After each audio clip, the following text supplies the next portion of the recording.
Hey everyone, welcome to Storytime today. Today's book is an old book back from 1955 and it's called Scuffy the Tugboat and His Adventures Down the River. It was written by Gertrude Crampton and illustrated by Tibor Gurgley. Scuffy was sad.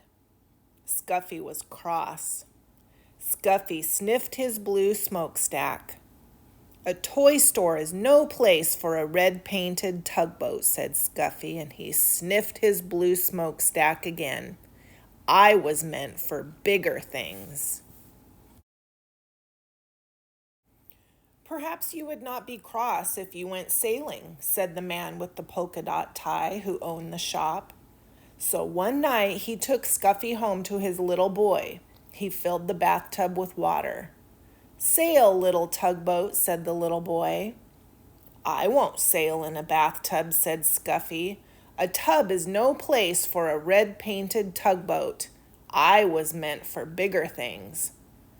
The next day, the man with the polka dot tie and his little boy carried Scuffy to a laughing brook that started high in the hills. Sail, little tugboat, said the man with the polka dot tie. It was spring, and the brook was full to the brim with its water. And the water moved in a hurry, as all things move in a hurry when it is spring. Scuffy was in a hurry, too. Come back, little tugboat, come back, cried the little boy as the hurrying, brimful brook carried Scuffy downstream. Not I, tooted Scuffy, not I. This is the life for me. All that day, Scuffy sailed along with the brook, past the meadows filled with cowslips, past the women washing clothes on the bank, past the little woods filled with violets. Cows came to the brook to drink. They stood in the cool water, and it was fun to sail around their legs and bump softly into their noses. It was fun to see them drink. But when a white and brown cow almost drank Scuffy instead of the brook's cool water, Scuffy was frightened. That was not fun. Night came, and with it the moon. There was nothing to see but the quiet trees. Suddenly an owl called out, "Hoot, hoot!" "Toot, toot!" cried the frightened tugboat as he wished he could see the smiling face of the man with the polka dot tie. When morning came, Scuffy was cross instead of frightened. I was meant for bigger things, but which way am I to go? He said. But there was only one way to go, and that was with the running water where the two brooks met to form a small river. And with the river sailed Scuffy, the red-painted tugboat. He was proud when he sailed past villages. People build villages at the edge of my river, said Scuffy, and he straightened his blue smokestack. Once Scuffy's river joined a small one jammed with logs. Here were men in heavy jackets and great boots walking about on the floating logs, trying to pry them free. Toot, toot, let me through, demanded Scuffy. But the men paid no attention to him.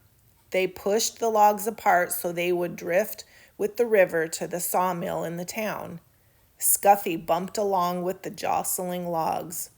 Ouch, he cried as two logs bumped together. This is a fine river, said Scuffy, but it's very busy and very big for me. He was proud when he sailed under the bridges. My river is so wide and so deep that people must build bridges to cross it. The river moved through big towns now instead of villages.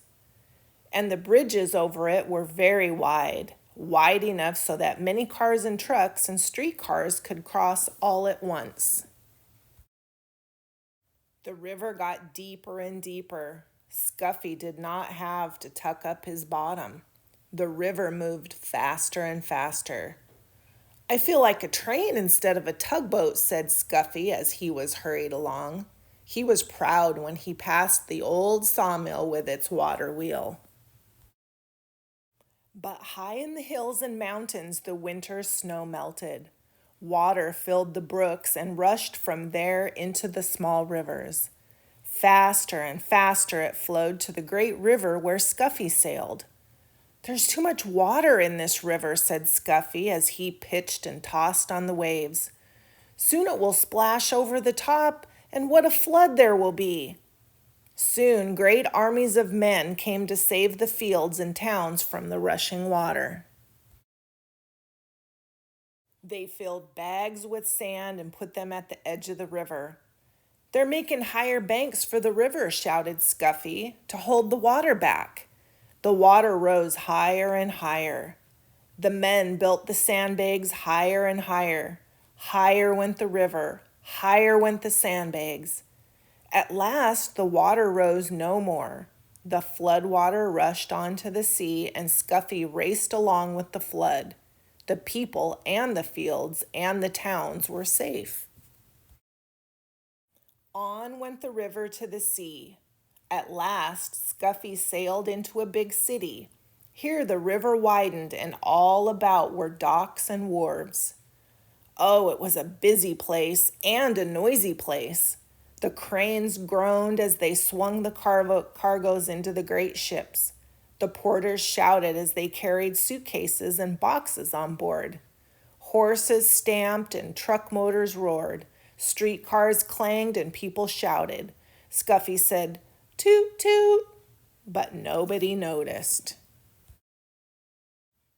"Oh, oh," cried Scuffy when he saw the sea. "There is no beginning and there is no end to the sea. I wish I could find the man with the polka dot tie and his little boy."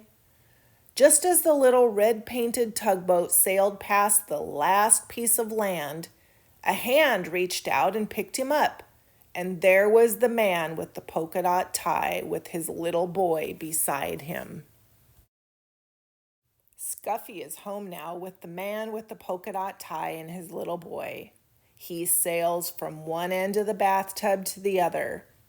"This is the place for a red-painted tugboat," says Scuffy, "and this is the life for me." All right, guys, thanks for joining me today, and I can't wait for you to come back again next time. We'll see you then. Bye.